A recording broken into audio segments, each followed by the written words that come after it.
Our guest speaker, Dr. Robert Stockman, has a passion for researching and teaching about the Baha'i faith, something that has taken up more than half of his life.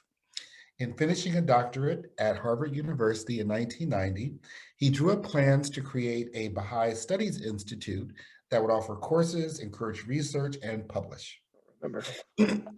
His work led to an offer by the National Spiritual Assembly of the Baha'is of the United States to start a research office at the National Baha'i Headquarters in Wilmette, Illinois. Some of the responsibilities of the research office led to the creation of the Wilmette Institute, which focuses on most of the tasks of the institute he originally conceived. Dr. Stockman remains involved in academia, teaching religious studies part-time at DePaul University in Chicago and currently at Indiana University South Bend. He has also published 4 books on aspects of Baha'i history, including a biography of Thornton Chase and 1 introductory textbook to the faith. Now, I'm sure he will correct me if we got anything wrong in any of that. I'm sort of surprised because I don't remember ever mentioning the thing about trying to start an institute. So I was sort of surprised when that came up. It was indeed quite interesting that, when I was finishing up my doctorate, I kind of started, wishing what I would like to be able to do. And I wrote it down, and later on I actually found what I wrote down, and it really ended up being a lot of what the Wilmette Institute does, which is kind of exciting. That's very cool. Well, I can show a PowerPoint, which is probably the easiest way. So I'll start sharing a screen here. Guess I'll share screen 2, share this. Well, anyway, this is a sort of summary of my book on Abdu'l-Baha's visit to America, and sort of what he accomplished, what we learned from the visit.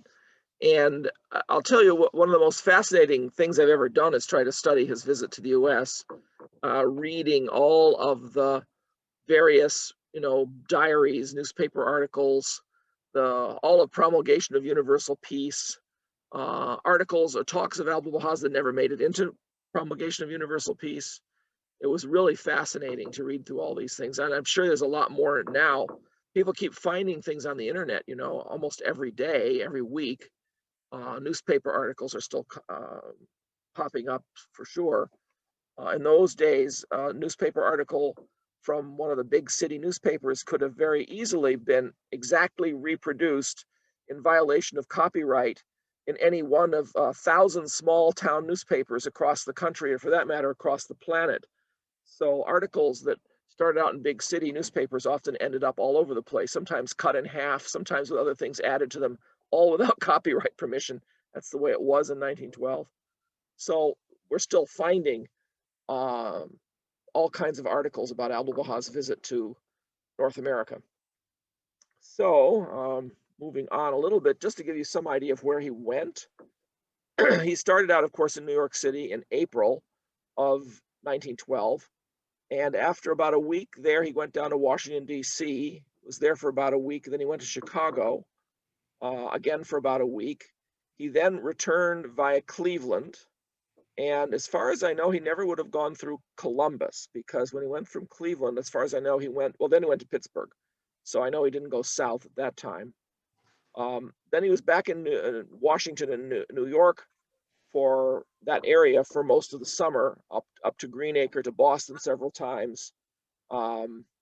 Then finally he went up to Montreal. You can see that trip to Montreal, and that was the beginning of his trip to California. So from Montreal, he went back to Chicago, up to Kenosha, Wisconsin, through Nebraska to see if he could meet William Jennings Bryan. Not meet, actually see William Jennings Bryan again, because William Jennings Bryan had visited Abdu'l-Baha in Akka in 1906. So he was trying to return the favor. Then he went to Denver, Salt Lake City for a day or two because he was tired. There were no Baha'is in Salt Lake City at the time, though a Montana Baha'i came down and visited him. Then he went to San Francisco. He had not planned on going any farther than San Francisco, but Thornton Chase died while his train was crossing Nevada. So he then went down to LA to the grave about 10 days later. The friends up in Washington and Oregon begged him to come up, but it was just too much. They had to come down and see him. Then he went back via Denver and Chicago and Cincinnati. He was in Cincinnati. I think it was the day after the presidential election when Taft was elected. And he made a comment about President Taft.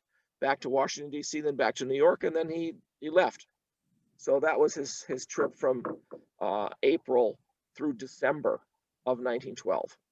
He was at this point 67 years old. He turned 68 while he was in Boston, in the Boston area in May of that year. His health had not been good. He had had tuberculosis as a kid. He had severe rheumatism, and he had severe frostbite on his hands from 2 different occasions, and the joints hurt. So he was really in difficult physical shape. When he came to the United States, he actually recovered in many ways and was feeling better when he left than when he had arrived. And that was partly because of the huge interest in him, and partly because of the support of the Baha'is, and partly because on his way back across the country, he discovered that they should at least get a sleeping car every other night and not sleep in the wooden benches in the train. And that actually helped quite a lot, because until then, he would take an overnight train to a city, and then he would have to stay in his hotel room most of the next day to recover. So he discovered with a sleeping car, he could hit the road running, as it were, and actually start giving talks right away. So he left here actually in December of 1912 feeling better than when he arrived. It was really, when you think about it, quite an exhausting trip for someone of his age and his health. You'll note, however, he never got to the southern part of the United States. Washington, D.C. was the only southern city that he visited. There were no Baha'i communities down there to invite him, and that's probably the main reason. So anyway, a little bit about what we know about his trip, some statistics. He spoke, of course, everywhere. He gave a lot of talks in people's houses.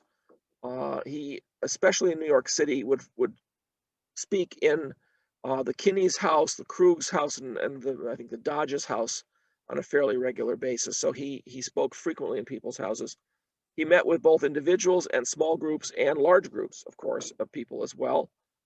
He often had meetings with prominent people. He met with Andrew Carnegie, though we don't know the exact day he met with Carnegie. He may have met with Theodore Roosevelt. The Guardian says that he met with, quote, Mr. Roosevelt, but we don't know which Roosevelt, and we've never been able to find a date when he and Teddy Roosevelt crossed paths. Interestingly enough, he visited settlement houses. These are places to provide social services to the urban poor, frequently immigrants. He visited a total of 7 of these social service agencies and 2 summer camps for kids up in New Hampshire as well. He made intentional visits to the sick. He traveled like 30 miles to see someone in the New York area, and I think it was a shorter trip to meet an ill Baha'i in that person's home in San Francisco. We really don't know how many newspaper articles resulted, but so far I had found, or I had access to, over 350 when I wrote my book in 2012, and I wouldn't be surprised if we haven't found 100 more since. Having just counting up the number of talks that we know he gave, I went through Mahmoud's diary, and whenever there was a reference to a talk, I noted it, and then I added to it all the ones in promulgation and any other sources I found, and that totaled 401 talks, an average of almost 7 per day. And if you make a guess as to the size of each audience, based on whether it was in a hall or in a home or something, you come up with an audience of something like 93,000. Of course, that might really have been 60 or 70,000, or might really have been 150,000, it's a rough number, but it still gives you a ballpark estimate of the sort of size of his audience. He was invited to speak by many groups, and he spoke in 31 Protestant churches. They were all pretty much liberal Protestant, Methodist, Northern Baptist, Presbyterian, especially Congregationalist, and some Unitarian churches. 14 Theosophical and New Thought meetings invited him to speak as well. In California, the Baha'is paid a young woman named Bijou Strawn to spend all of her time with him. It was like she was surgically attached to him, and she was a stenographer. So she would take shorthand. And so we have every talk he gave in California. He was in California 24 days. He gave 48 formal talks at that time, 41 small group meetings, and 53 interviews with individuals. If he had done that throughout the whole country, he would have, blown away that 401 by double it, at least. So that gives you some idea of what really happened and what we have lost. Interestingly enough, all of Bijou Strawn's notes were then converted into regular English from shorthand, were typed up, and Ella Cooper, who was a prominent Baha'i in California, had planned to publish an entire volume like Promulgation of Universal Peace of his talks in California. It has never happened. Still to this day has not happened. There are very few talks in Promulgation from his trip to California. So, but they're all in the archives. So with any luck someday, those will appear as well. He also spoke at 5 universities, 3 synagogues. These, of course, were all Reform synagogues. One was in Washington, one was in Minnesota, in Minneapolis, and one was in San Francisco.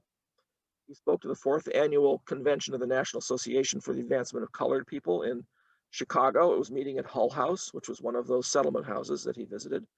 He spoke at the Bethel AME Church in Washington, D.C. to their literary society, the Bethel Literary Society. Actually, it's Metropolitan AME Church, Bethel Literary Society.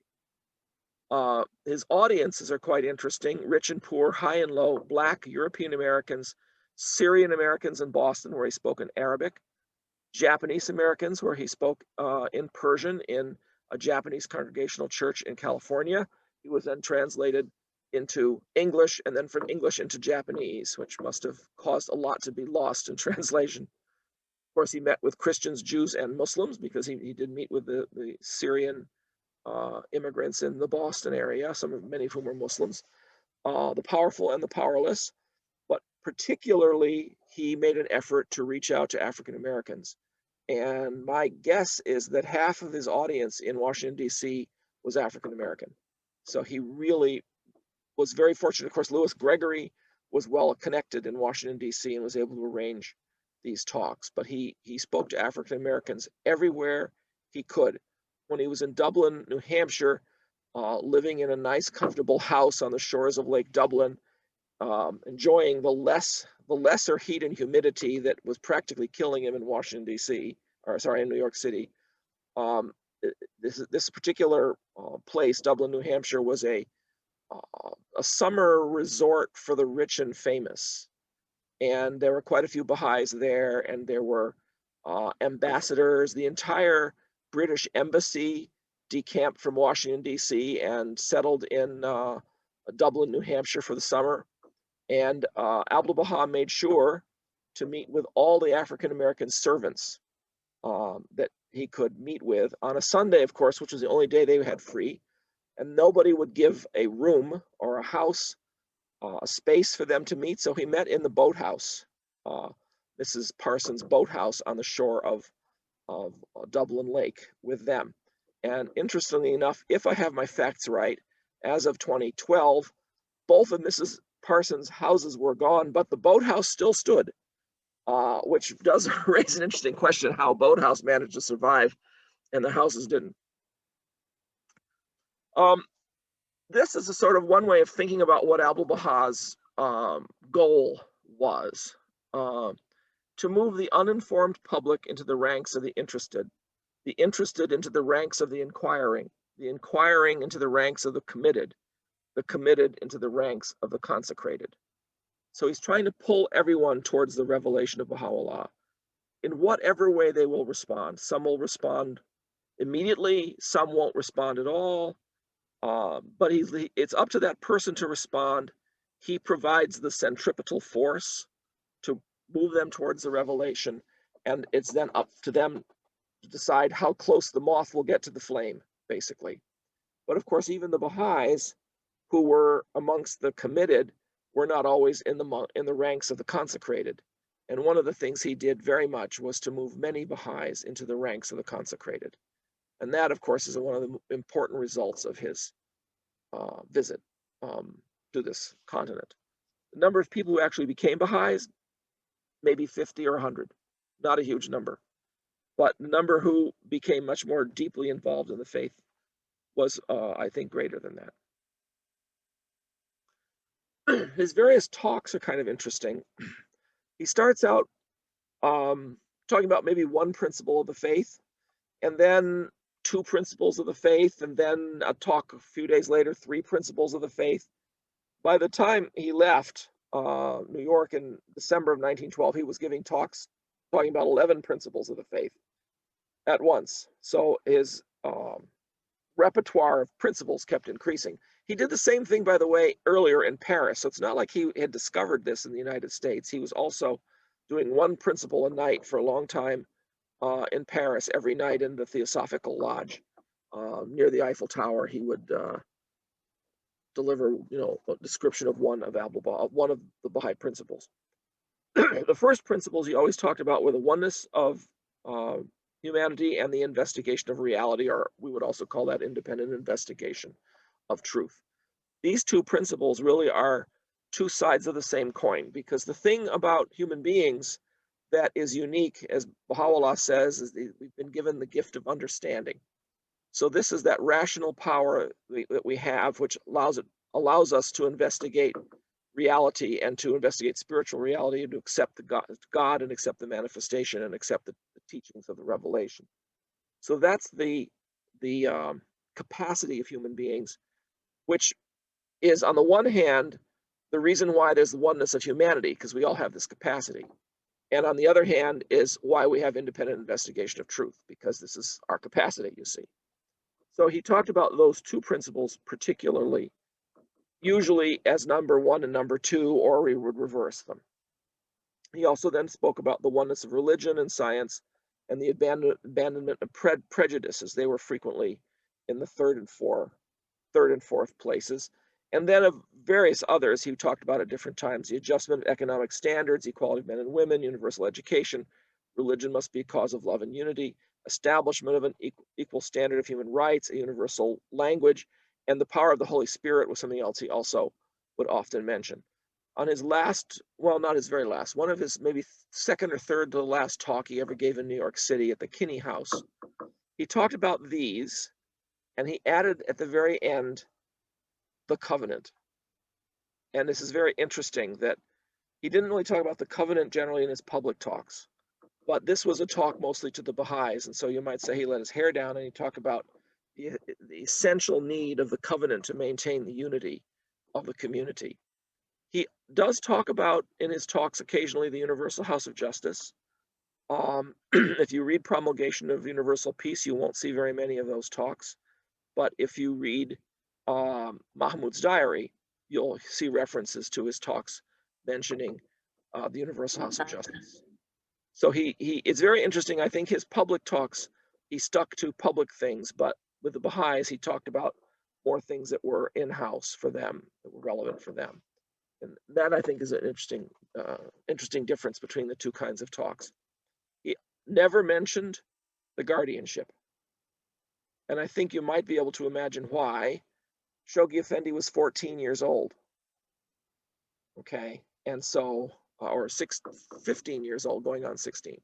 So it was not the time to make any suggestion that he had chosen a successor in order to protect Shoghi Effendi. That's my guess, anyway.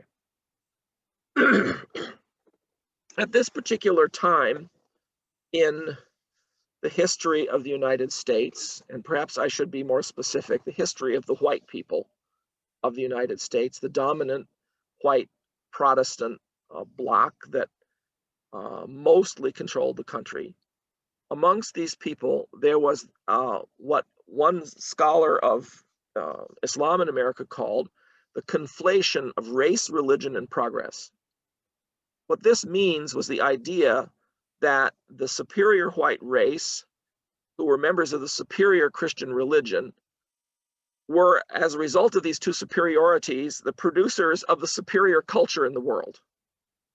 And the progress of humanity was dependent upon them.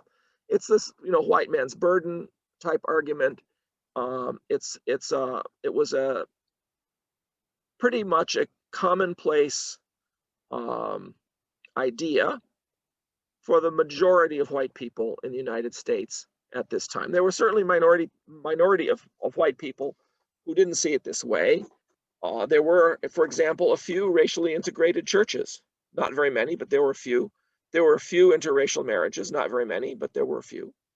But basically, the white population of the country felt that they were in charge because they were better, essentially. So that's this idea of the conflation of race, religion, and progress. Needless to say, Abdu'l-Baha disagreed.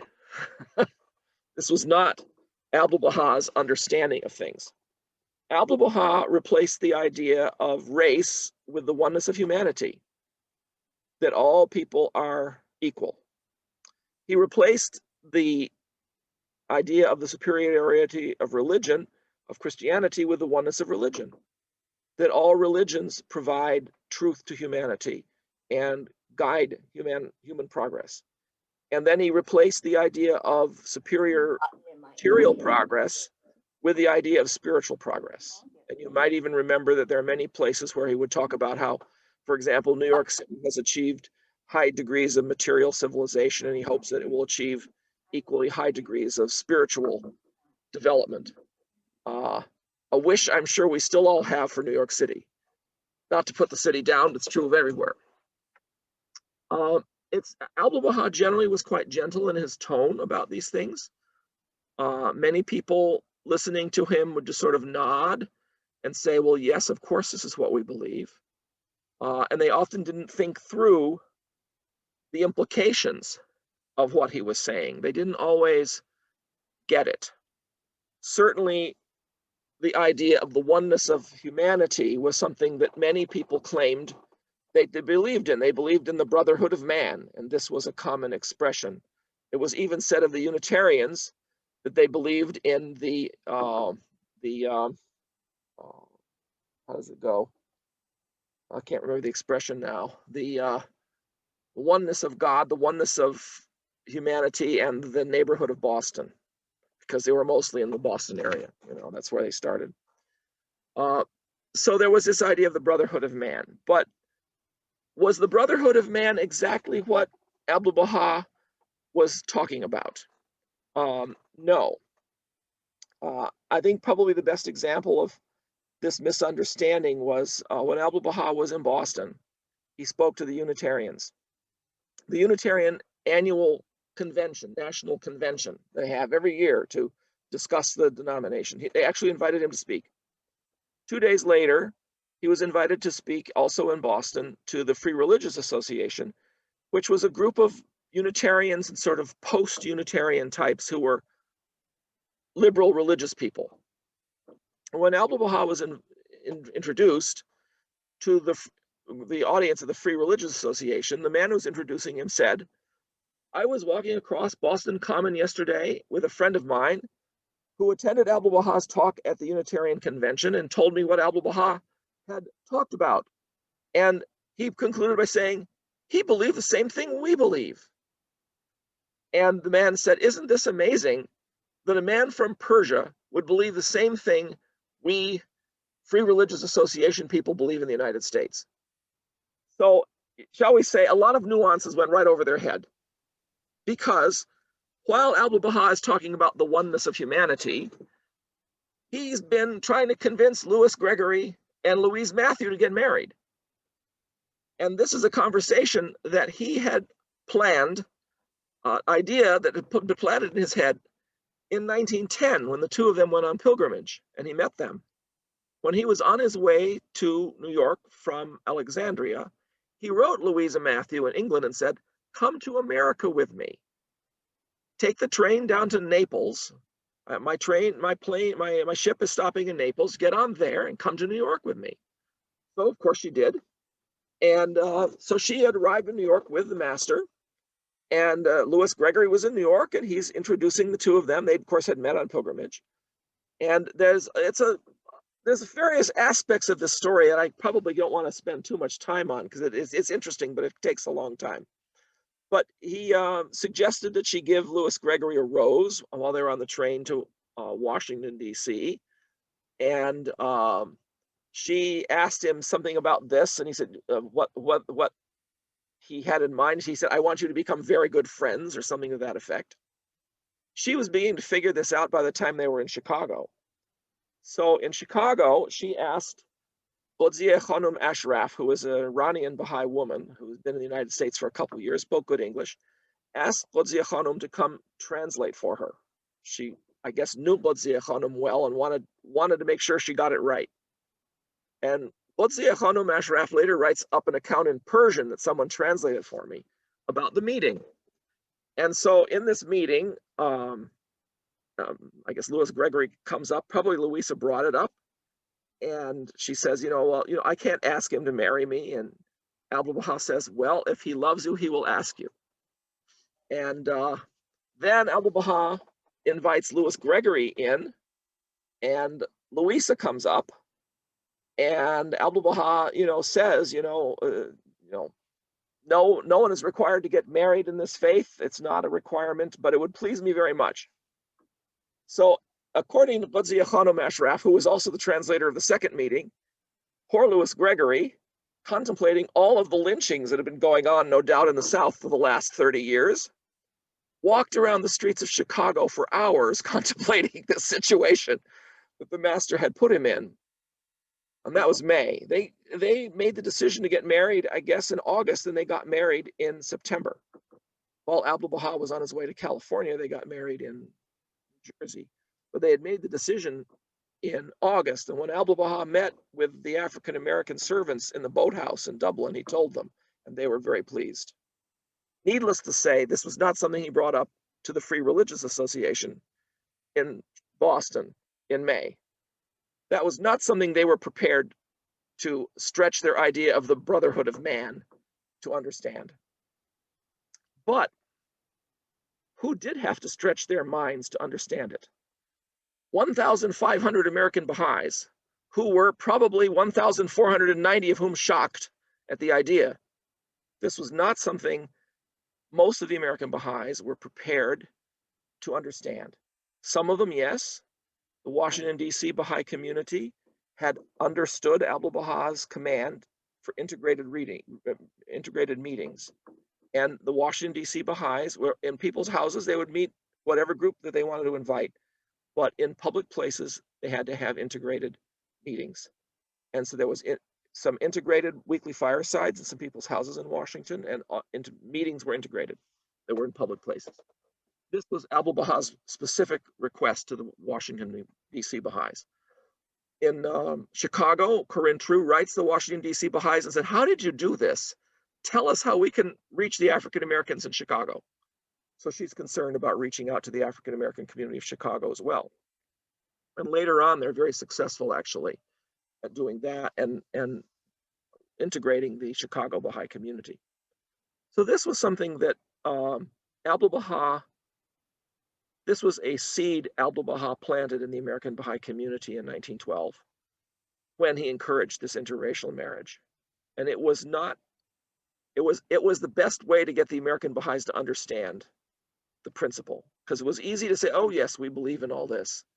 But it's another thing to have a racially integrated couple as a member of your faith. And this was a huge development for the American Baha'i community and a very important, successful event in Abdu'l-Baha's visit to America. There's a picture of Louis and Louise, of course. I think this may have been right about the time they got married too. And of course, the story of their marriage, they of course were married happily all the way up to the 50s when they both passed away, is an entire other talk that someone should give. Maybe you could get Gail Morrison to zoom in from California and speak about the Gregories sometime. Abdu'l-Baha also emphasized the equality of men and women. You may remember that women got the vote in the United States as a result of I think it was the 19th Amendment in the year 1920. So it's just been 100 years ago, last year, when this happened. In 1912, California gave women the right to vote in state elections. Wyoming and Utah had done so earlier. Interestingly enough, in New York City, Tammany Hall was opposed to the votes for women because they were convinced that women would vote them out of office, which of course eventually happened. Abdu'l-Baha made headlines saying that women should have the right to vote. So this was another statement of Abdu'l-Baha about equality, which was controversial at the time. And articles, of course, mentioned this position of his as well. He emphasized repeatedly that if women were not able to do the things men were able to do at the time, it was because they were not given access to the education and training. He even said to the women in the Federation of Chicago Women's Clubs that women could be perfectly good combat soldiers and be as effective as soldiers as men.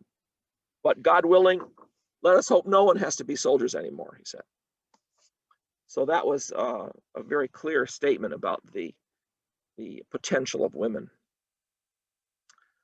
At this particular time, the average white person, at least educated white person, thought that Christian civilization had reached such a state of success and sophistication that a war between Christian countries was largely unthinkable. World War I came as an incredible shock to American and European thinkers, and it forced a big intellectual shift compared to before the war. After the war, there was a big change. Abdu'l-Baha 6 times in the United States and Canada emphasized that Europe was a powder keg and that a great destructive war was coming. And this, of course, was not a prediction anybody else was making. Interestingly enough, Swami Vivekananda, about 1895, who toured the United States and Europe, said, there's an awful lot of armaments in Europe, you know? But he never said there was going to be a war. He did notice all of the arms buildup, but didn't go farther than that. So Abdu'l-Baha, again, was ahead of time where this was concerned. Protestantism before World War I was very optimistic that we could build the kingdom of God on earth ourselves, that we could create Christian families, Christian businesses, Christian governments, Christian governance, Christian civilization would be better and better and better. It would be more and more just all the time. And there was, in fact, a very interesting book that was produced in the 1870s called In His Steps. And this was a book about a little Wisconsin town where everybody in town pledged that before they did anything, they would ask themselves, what would Jesus do first? So they would ask themselves, what would Jesus do? And they stopped drinking and they stopped causing so much trouble and all these kinds of things. And needless to say, it was a white town. There were no black people in that town. And there was nothing in that book about how they had to start treating black people better. So there are limitations to what these people thought they could do with Christian civilization. And World War I blew their assumptions completely apart. And Abdu'l-Baha saw it coming. Abdu'l-Baha had a little bit of intellectual influence on thinkers, not very much, on white thinkers. In England, there was a man named Thomas Kelly Shaney, a prominent biblical scholar, wrote some interesting books about the Bible at the time, and he became a Baha'i and wrote a book called The Reconciliation of Races and Religions. So he got the idea of the oneness of humanity and wrote a book about it. At Stanford University, there was a French and English professor named Albert Léon Gérard. He was still there when Firuz Kazemzadeh and Amin Banani were students there in the 1940s. So they've told me about him, and he was interviewed in the 1950s by some Stanford Baha'is as well. And he became a strong supporter of world government, supporter of the idea of an international auxiliary language. So some of the ideas of the faith seem to have rubbed off on him. And he even helped to draft a world constitution after World War II, which of course was just simply a piece of paper people wanted to try to imagine what this would be like.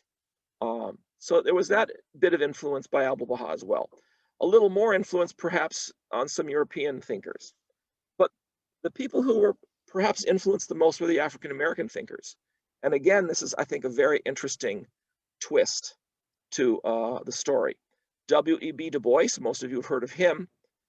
He was the author of The Crisis, which was the NAACP's monthly magazine. And here you see the cover of the May issue. I think it's the May issue. And he named Abdu'l-Baha the Man of the Month in this issue. And he then, I think it was in the June issue, covered Abdu'l-Baha's visit to Chicago, his talk to the NAACP, and his talk at the Hull House. So W.E.B. Du Bois was impressed. His first wife later became a Baha'i. Du Bois, in some ways, got disenchanted with the faith to some extent later in life. But interestingly enough, in 1953, he applied for I guess it's a passport, applied for a passport to leave the United States to go to India to attend the International Baha'i Conference in India. And the US government refused him a passport because they were afraid he was a communist, I think. So he was unable to attend that conference. So he's actually planning to try and attend that conference in the 1950s. So he clearly retained some interest in the faith. And when Abdu'l-Baha passed, he covered Abdu'l-Baha's passing and obituary in The Crisis in 1921. So that's sort of W.E.B. Du Bois's interest in the faith. Of course, Robert Abbott here, the publisher of the Chicago Defender, later became a Baha'i in the 1920s and 30s when he retired from active work on the newspaper. This was I believe they considered it generally the most widely circulated African-American newspaper in the United States. And it covered Abdu'l-Baha's visit, and frequently Abbott asked Louis Gregory to write columns and articles for it as well. So there's quite an interesting history of the connection between the Baha'i faith and the Chicago Defender. So it is interesting to note that who is interested in Abdu'l-Baha's ideas? Not the white people. The oneness of mankind was much more interesting to everyone else and had much more of an impact. And then, of course, we have to mention Alain Locke. Alain Locke did not meet Abdu'l-Baha. He became a Baha'i in 1918, but it was the groundwork that Abdu'l-Baha laid in his visit with Louis Gregory becoming a Baha'i, with W.E.B. Du Bois hearing about it with the Chicago Defender, that made Locke interested. And so Locke then becomes a Baha'i, and he was the chair of the philosophy department at Howard University for several decades, and he's generally considered the dean of the Harlem Renaissance, one of the great thinkers behind the Harlem Renaissance of the 20s and 30s. So he's a very interesting figure, probably one of the most important African-American intellectuals, him and Du Bois and a few other people. So the fact that he was a Baha'i is really quite interesting and important. Abdu'l-Baha, of course, also tried to build the American Baha'i community. At that time, in 1912, there were somewhere between 1,000 and 2,000 members, depending on how you counted them. There was no enrollment process. There was no membership lists or anything like that in those days. He met with the New York and Chicago, what today we would call local spiritual assemblies. And he had the Chicago House of Spirituality, their local spiritual assembly, re-elected because there was a covenant breaker who had been elected to it. And he sent Howard McNutt from New York to meet with the Chicago Baha'is and deepen them about the covenant, at which point there was an election and this particular individual was not re-elected to the Chicago House of Spirituality. He, of course, also laid the cornerstone for the House of Worship, and there you have a picture of him, of Abdu'l-Baha, standing there with the cornerstone. The gentleman right behind the cornerstone looks to me like Edward Getzinger, Lua's husband, I think. So you have some very important activities that Abdu'l-Baha carried out in the United States to build community. Not a lot of people became Baha'is. As I said, I think I have found 25 names of people who declared, and I'm guessing that since they're not in every community, if you sort of double it, that's about how it reaches the rest of the communities. That's probably about the number of people, something like that. But more important than that was the fact that many children of Baha'is, when they were later asked what year they became Baha'is, they always put down 1912. Maybe they were 5, maybe they were 10, but 1912 was the year they became a Baha'i because they met Abdu'l-Baha. And Abdu'l-Baha really impressed the kids, and many of them were, permanently activated to become devoted believers as a result of his visit. And many veteran Baha'is um, who perhaps hadn't been all that dedicated also uh, became dedicated, deeply dedicated. And there's that picture, I think, Dennis, you had that picture of Abdu'l-Baha with a little African American kid in the publicity. You may have seen that went out. Now that particular photograph was taken in the backyard of Howard McNutt. Howard McNutt was one of the most active Baha'is in New York City. He'd become a Baha'i in 1898, and he was one of the first believers in New York City. He underwent a very long journey in his life in terms of his understanding of the oneness of humanity. Clearly, by 1912, we have a picture of several African American kids there in that crowd in his yard. He had come to understand something, at least at that point. But I can remember in the 1980s when I was doing research on the early history of the faith in the United States, I was going through the New York City Baha'i archives in New York, and I came across postcards that Howard McNutt had written to his friends. And they were often postcards with stereotypical photographs about African Americans, not photographs, cartoons of African Americans on one side, and then he's writing on the back of the postcard, because that's what you do with the postcards. I will not attempt to describe any of the imagery on these postcards, needless to say. And there's one place where he writes a letter to Hooper Harris, who was a Baha'i at that time in India, with Harlan Ober, who was a Baha'i from Massachusetts. Hooper Harris was originally from Alabama, lived in New Jersey at the time. And McNutt writes this long letter to Hooper Harris about how things are going in New York and says, let me tell you some jokes. And he proceeds to tell horrible, racist, darky jokes. That's what he called them. And I'm reading this thinking, and then he says, don't show this to Harlan, because he knew Harlan Ober wouldn't approve. And that's like 1906. So Howard McNutt, by 1912, had already clearly made a lot of changes in his life and his understanding about this principle of the oneness of humanity. When he and his wife retired from New York City, they went to Miami. They settled near the African American part of town, and they organized meetings in the African American part of town in Miami to teach the faith.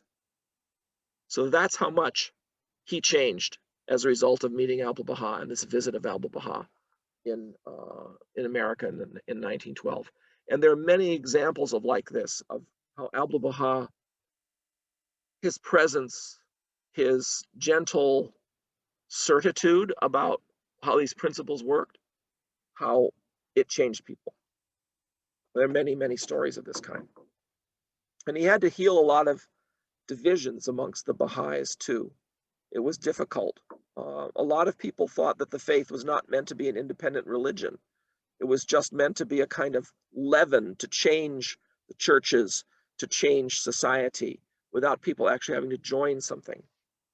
And there's one particular example of that. I don't have a lot of time left, but I think I only have 1 or 2 more slides anyway. There was an English Baha'i who came to the United States the same time as Abdu'l-Baha. And while she was in Chicago, she talked to a Chicago Baha'i named Louise Waite. Louise wrote Baha'i songs, Baha'i hymns, white Protestant type hymns, using the hidden words, using Allahu Abha, using phrases from the writings. And you can imagine how uplifting this was for that white Chicago Baha'i community at the time. It was their music, and it was their music which was Baha'i as well.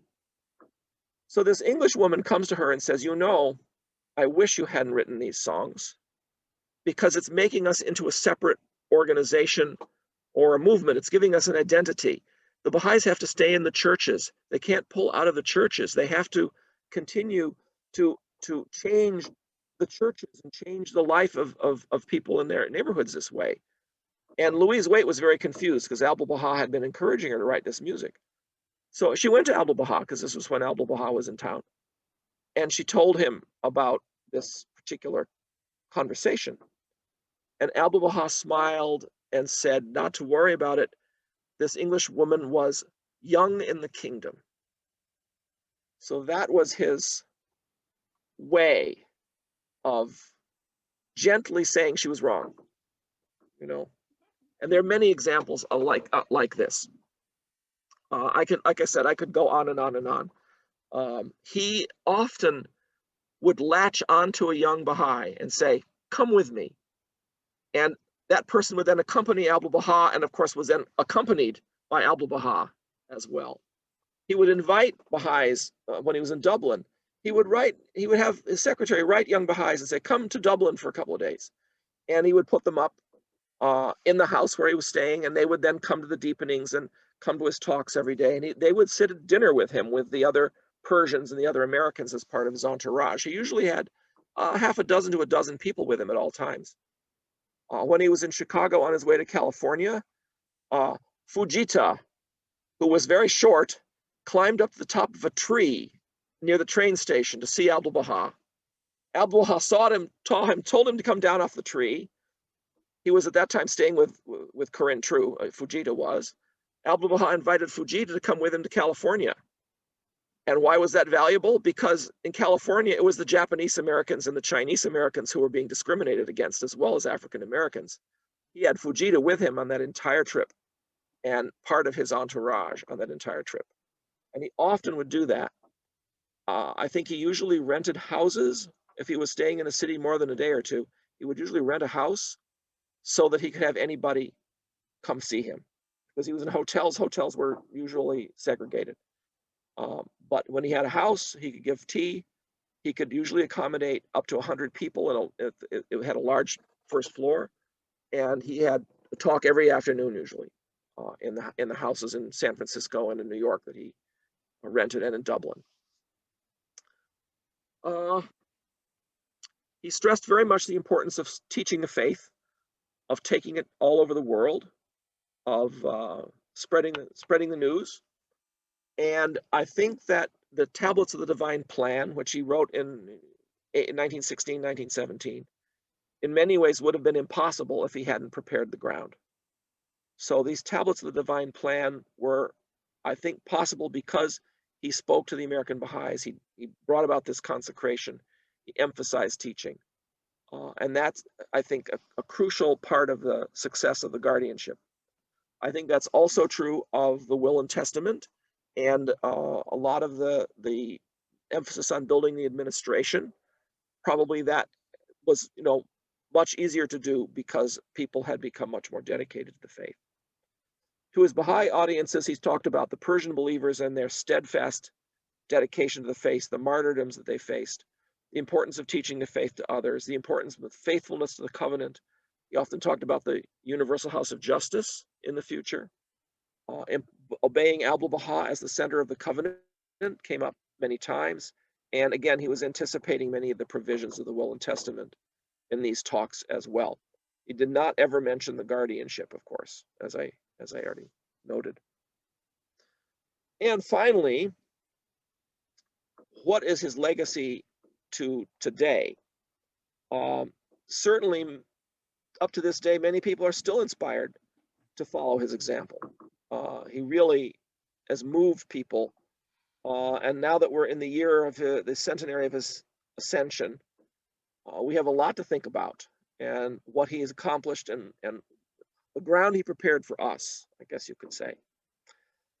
People all around the world will continue to find solace in his talks, inspiration in his talks, and I am sure the day will come when the people of Iran will recognize him as one of their favorite sons, as one of the great Iranian contributions to the world, and someone who emphasized human rights, equality of the sexes, tolerance of all religions, and nonviolence, values which the people of Iran increasingly are finding important in the contrast to their current situation today.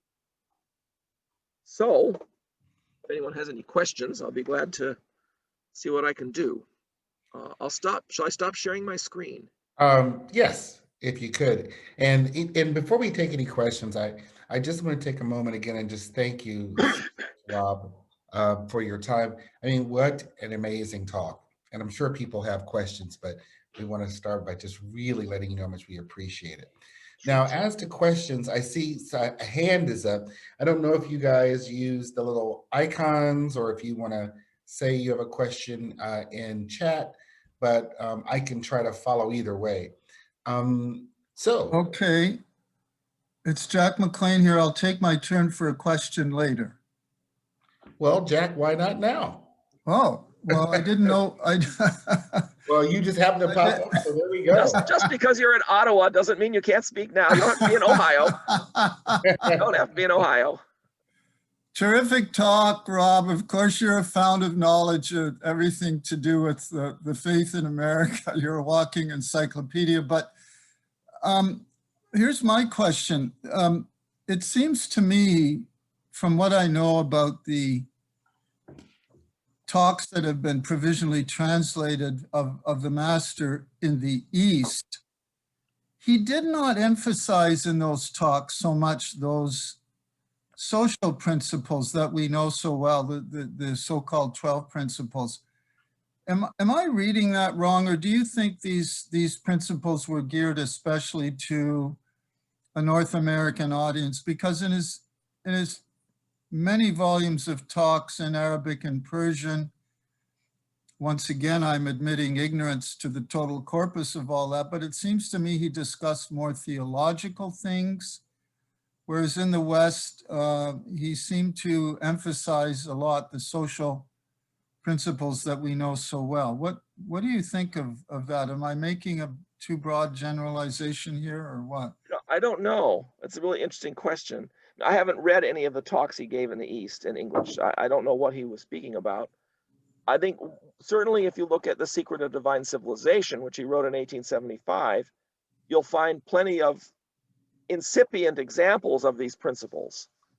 And his tablet to The Hague, which of course was written after World War I to the Committee for Permanent Peace in The Hague, is based on the 12 principles. The whole, I was amazed. I was reading the other day, I thought, this is a talk of promulgation of universal peace, and looked at, oh no, this is a tablet. I was surprised it was actually a tablet, because normally you didn't see Abdu'l-Baha write this stuff down. So I think there's two possibilities. One is that the Eastern audience wasn't as interested in social principles, so he just didn't feel a need to talk about it. And I think also it's quite possible that his thinking about how to organize the principles and present them changed over time, because he would, after all, as a result of an audience, come up with new ways of explaining things. Wendy Momen maintains that the idea that the equality of men and women is like two wings of a bird was something Abdu'l-Baha began to say after a suffragette in a talk Abdu'l-Baha gave, asking him a question, used that analogy. So it may very well be that he picked up that analogy from the suffragette. So you have this kind of situation where frequently you know what you want to say, but the more you say it, the better it gets. You know what I mean? And I wouldn't be surprised if that didn't happen with Abdu'l-Baha as well. He often would talk about the same thing in tablets or in talks several days in a row. So it was clearly something on his mind, and it's sort of cogitating. Well, in light of your answer, Rob, what occurred to me while you were speaking, you must have prompted this thought, was perhaps Abdu'l-Baha chose North America to unveil these great principles. That was our privilege. Perhaps. Also Paris, though. Also Paris. Oh, it started in Paris. Yes, for sure. And returned to Paris too.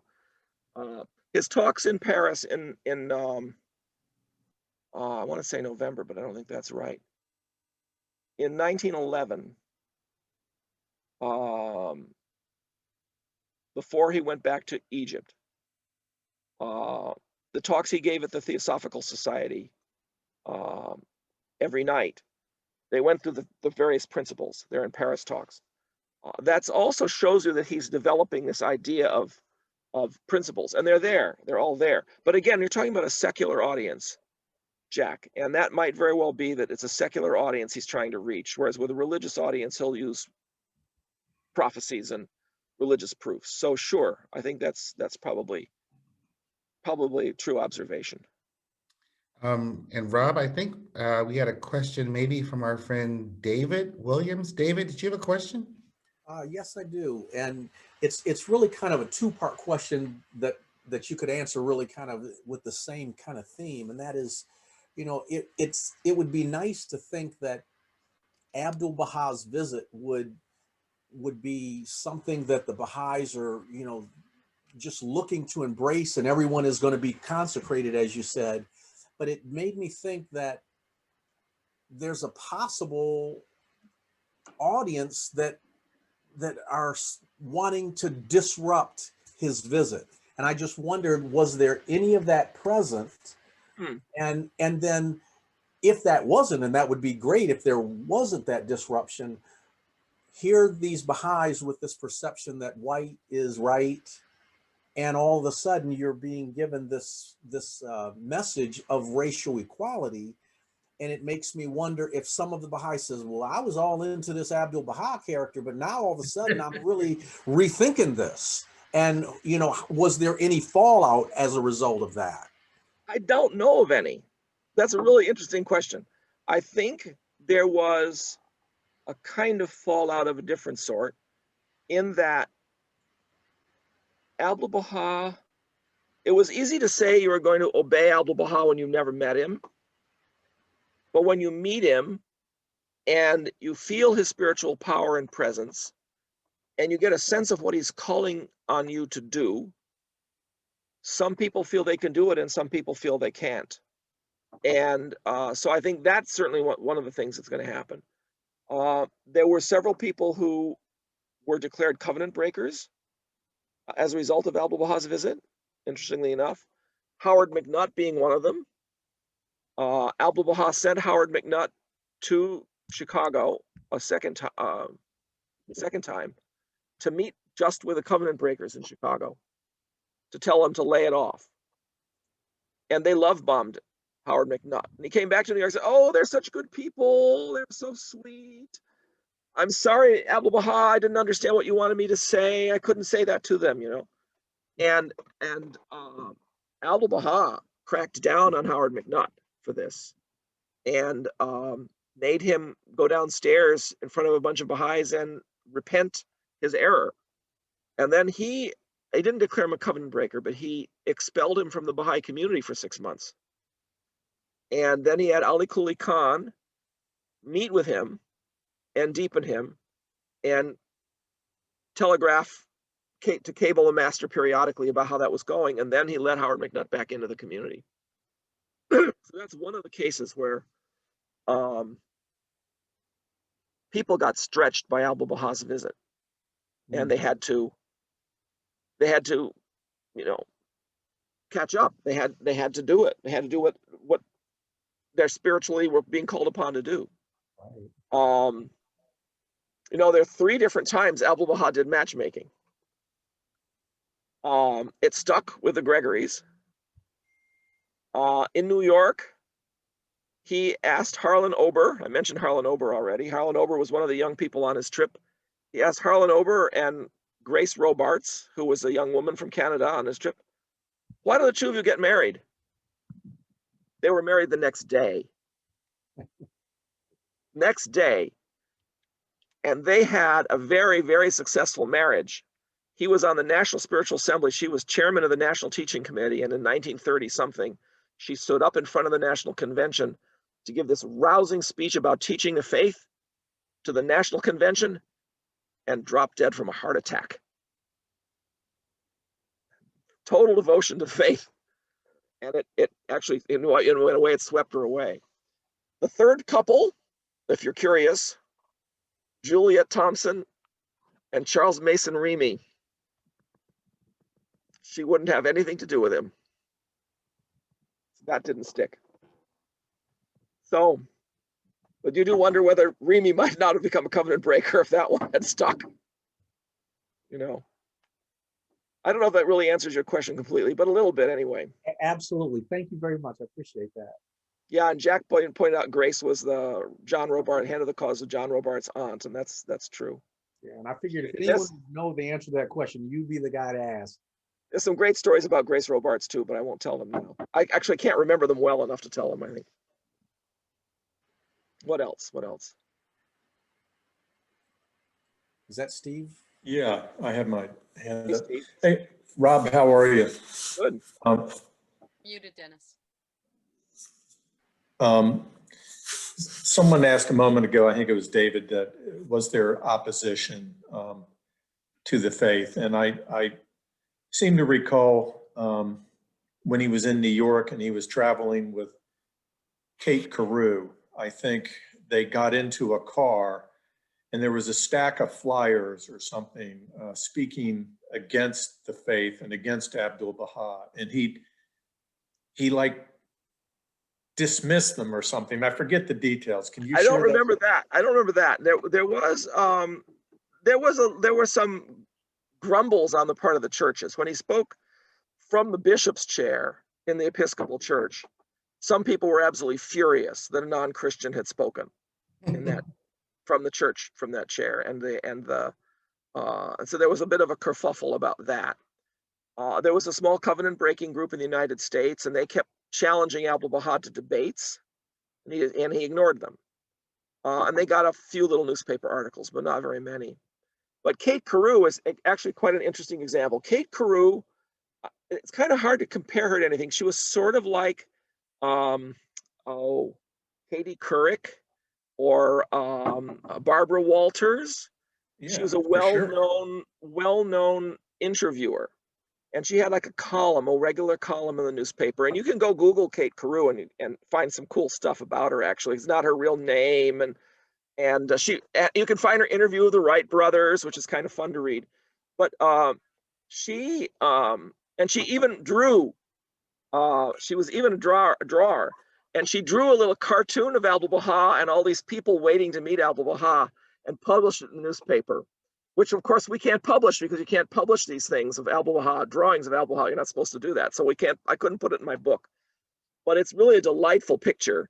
Abdu'l-Baha's looking very pensive, and the various characters she draws are all kind of caricatured, the kind of thin spiritual type. And so she had these different types. And she talks about it in her article. But her article, she's absolutely blown away by Abdu'l-Baha. Absolutely blown away. And then Thornton Chase is writing letters to people later. He said, even Kate Carew liked him. Right. Because he knew her reputation, Yeah, So she was famous for lampooning people, and Yeah. she was,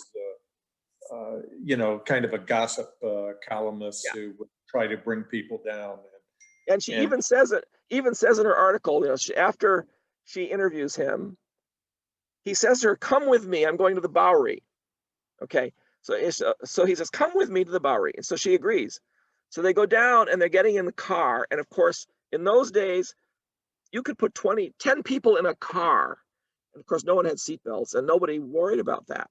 There are so many times in Abdu'l-Baha's visit where there's talking about like 6 or 8 people crowded into a little tiny car. So they crowded into this car, they crowded her in too, and she starts thinking about how this is a very funny scene, and she could make fun of it. And Abdu'l-Baha at that moment turns to her and says, "You journalists have to take us very seriously. This is not." So he anticipated her thinking, Right. and she wrote that down in her piece too. Yeah. So there was actually very, very little negative publicity, and a lot of the American Baha'is were really afraid that Abdu'l-Baha was going to show up in his flowing robes and come off to the American public like some sort of strange Oriental Swami. But his personality carried the day. It didn't happen. Thank you. Thank you. I actually have a question, but I'll preface it by saying that I really liked Abdu'l-Baha's comment that you talked about when he was faced with somebody he was somewhat challenged by. And what did he say? They were young in the kingdom. Young in the kingdom. I love that. I got to remember that. I think that is a good way of saying that. But my question is probably this is a simple one, and maybe everybody knows but me. But how many languages did Abdu'l-Baha speak? I'm assuming he spoke in English here, but then, oh, well, I'd like to know that. I didn't know that. Please. He spoke Arabic, Persian, and Turkish all very well. He could write. He revealed tablets in Ottoman Turkish as well as in Arabic and Persian, and of course in a mixture of these. So he knew those three languages masterfully well. He picked up some French when he was in France, so he could say merci and bonjour and that kind of stuff. When he came to the United States, he picked up a lot of words. Of course, he had been around American pilgrims already at that point for nearly 20 years, and he had hired a English teacher to teach his daughters English. So there was English in the household all that time. So when he met little children, he would say, "Oh, you're a pretty girl, such a pretty girl," those kinds of things. "I love you," So he knew phrases like that. There are stories of people. Well, Howard Colby Ives' story is the classic one. Howard Colby Ives wanted to spend time with Abdu'l-Baha and didn't want an interpreter. He just wanted to be with Abdu'l-Baha. And even without asking, Abdu'l-Baha did exactly that. Invited him in, no interpreter, and they communicated, shall we say, spiritually. And there are various other stories of that sort.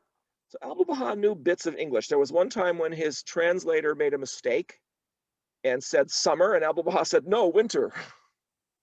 So, there were these kinds of situations where Abdu'l-Baha, he knew enough English so that he knew sort of what was going on and he could sort of communicate, but he pretty much relied on interpreters. But that to me makes his talks all the more powerful. For him to be able to reach people and move hearts and do so through an intermediary, that really speaks to the power of its content. There's another thing about it that's interesting to note. If you ever watch the moving picture of Abdu'l-Baha, you will see he's walking. And you'll see he's got his prayer beads, and he's doing this. And you see his mouth moving. He's giving a talk. And Abdu'l-Baha did not stand still when he spoke. He usually paced. So there was an energy to him when he spoke. And if you ever see that movie, and I think it's on YouTube, you'll actually get some sense of what it was like to watch Abdu'l-Baha speak. Wow. Dear friends, is there any other questions? Joe Keener. Thank you for confirming that bit about Julia Thompson and Mason Remy. I'd heard that from Elizabeth Hackley, who had become a Baha'i in like 1914 in Urbana, Illinois. Wow. And so I'm glad I have verification for that story. And that's a really big what if.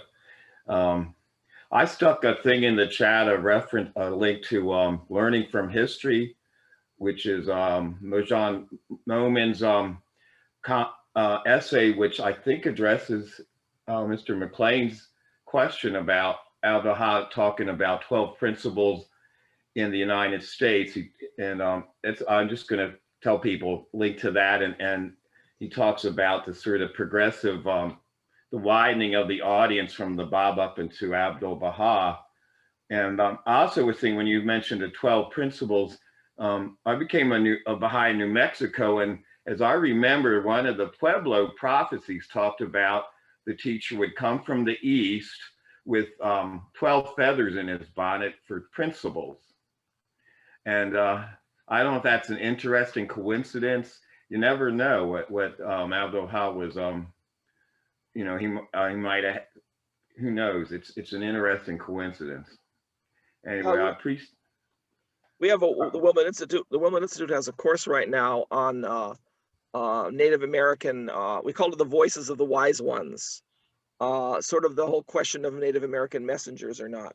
And there are a lot of these kinds of prophetic statements that American Indian Baha'is have been very much interested in and persuaded in many cases that they refer to the faith.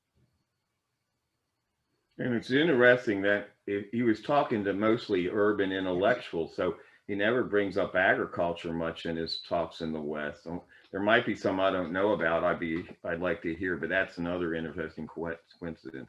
Anyway, I just wanted to bring that up, and thanks for answering my question before I could ask it. But at the same time, while he's not talking about agriculture, he's encouraging the Baha'i farmers in Adasiya to get themselves organized. And of course, when he comes back from the trip to the West, he tells them to plant wheat, and he tells them to ship the wheat to him when they can. And then when there's a famine in Haifa and Akka, he's able to feed thousands of people. Yeah, And that's that's pretty all cool. possible because he purchased 1,000 or so acres of land and got Persian Baha'is from Yazd, Zoroastrians, to come settle there. And he told them to plant bananas, and they'd never raised bananas before, for example. It was the first time bananas were raised in the Holy Land, I think. And he advised them. He went and told them how to organize themselves, how to consult together, how to divide up the land, how to divide up profits. He advised them what to plant, and organized an entire community that went from poverty to relative prosperity. So it's really quite an interesting story about agriculture. Do you know if Paul Dealey got to meet Abdu'l-Baha? Paul Dealey was down in Alabama. So he didn't get a chance to drive north? Not that I know of, no. No, they didn't have money. The Dealeys were really broke. That's what I figured from down there in Mrs. Dealey was writing Phoebe Hearst saying, "Can you please give us some money? A hurricane just blew our house down." And yeah. I don't know if she ever did, but yeah. Well, thanks for talking tonight. Sure. Friends, can you hear me? Yep. Okay, I had to, my laptop overheated and I got back on my desktop computer, which doesn't have a camera. So if there aren't any more questions, just like to thank everyone for coming, and thank you, Rob, so much for coming and presenting. Hope we can get you back again. Sure. Sometime. Yeah. Can I ask one more question? Sure, Steve. Rob, what are you working on now?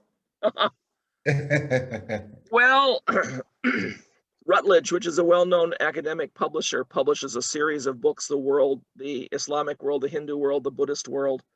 I'm working on one called The World of the Baha'i Faith, which has 52 chapters written by 35 different authors, some of whom are 2 or 3 authors per chapter. And it was supposed to be submitted on January 1st, and I still don't have 2 of the chapters. And I keep writing the people saying, give them to me, give them to me. But right now, I think 37 of the chapters are actually finished, and most of the rest should be finished in the next 2 or 3 weeks. It's a 330,000 word volume, which would be 600 pages of relatively small print. Wow. And I'm the editor, so I'm not actually, I wrote a few of the pieces, but that is a big project. And the House of Justice asked the British NSA to appoint a special review committee to make sure it was done right, which is both good and bad, because it's a lot of work when they do that, as you can imagine. But they've done a good job. They've actually been very, very given very valuable advice to the project. So that's been really good. But that, I guess, will come out in 2022 or 2023, probably 2022. And when that's done, maybe I'll try to write something else, but I don't know. I think I'm gonna need to rest for a while. Yes. Thank you. Thank you so much, Rob. It's just Thank you so much. wonderful. Sure. Good to see you all. So friends, we Thank you. did record this, and we'll, once we can, we'll try to distribute it to people. Also, I do understand that currently on YouTube, Rob's already presented this through Greenacre, one of those conversations of the heart. So you can find it, but as Rob said earlier, every time he gives us, it's a little bit different. Yeah, this one, I like this one better, actually. I Mary like seeing a big audience, you know? Ann, Mary Ann, can you also maybe share with people some of our upcoming talks? Sure. So next week, as part of uh, Climate Faith Action Week, Jonathan and Cynthia Brown will be giving a talk on the environment. And right now we have to do a to be announced for the 23rd. And then the 30th is going to be a fifth Friday. So our fifth Fridays are an open mic. Oh. And so we invite people to come and read and sing and dance and play over Zoom. I think in May, and I have to double check the date. We're fortunate to have Suzanne Alexander, who will be doing a presentation on, I believe, on relationships of some type. So pretty cool stuff coming up. That's Please good. continue, Mary Ann.